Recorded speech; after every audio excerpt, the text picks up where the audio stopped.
Now 118 kilometers into the race. Moving on towards our finish town, Schoten, next. Peloton has just slowed down a little, as we suggested they might when we were seeing the comfort breaks. They do not want to catch this breakaway yet.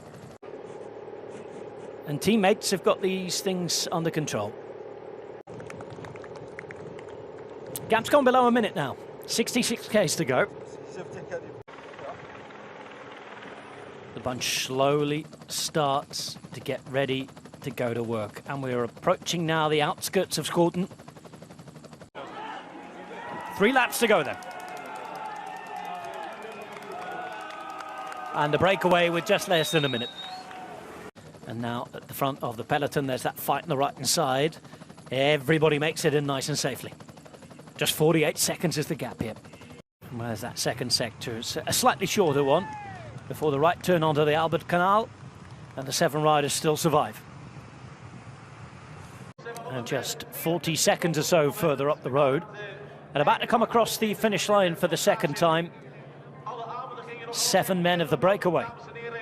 Not far behind, you have the peloton. Big stars moving up towards the front. Bunched up, occupying every little bit of this road from left to right, front to back.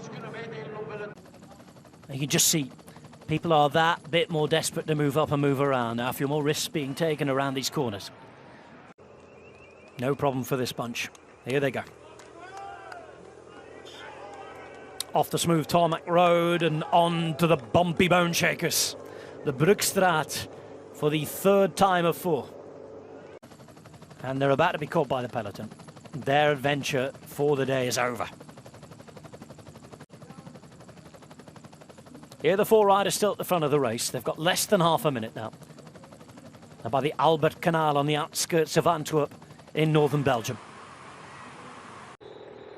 Trying to keep Mark Cavendish's position at the front on the right as we look at it now. And suddenly, en masse, appearing, Lotto Destiny and Caleb Ewan. They've been hanging around at the back, out the way, and now the on switch is flicked.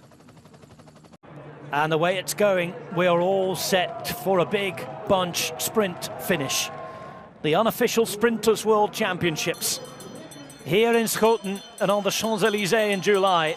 Well, it's chapter 1 that's about to take place. 20 seconds, and a big bunch are on their way to bringing back the break.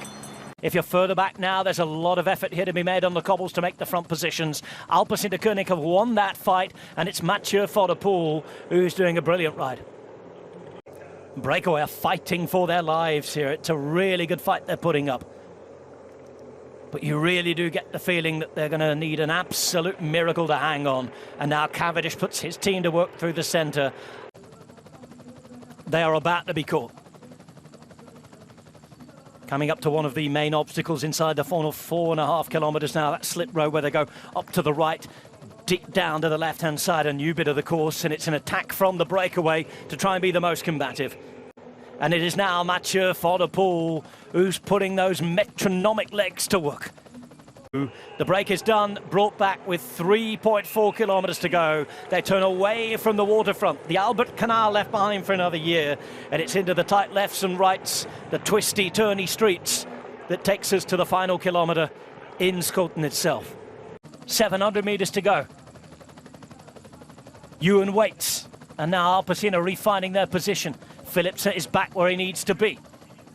Cavendish following Edward Turns right now. Jakobsen looks like he's not going to have a lead out. He's picking the wheel of Mark Cavendish for now, and it looks as though it's going to be Lotto Destiny who really go for it now. And you can just see it, that final lead out. Ewan waits behind, Turns is there. Cavendish ready to come off his wheel through the centre. You can see that it is now Caleb Ewan who's about to be launched to pass there, but he might be in his way. 150 metres to go. And look at Cavendish through the centre. Cavendish hits it through the centre. Mark Cavendish is down the right. They're trying to come around him. It's Philipsen again, and Jasper Philipsen has a second Scheldeprijs.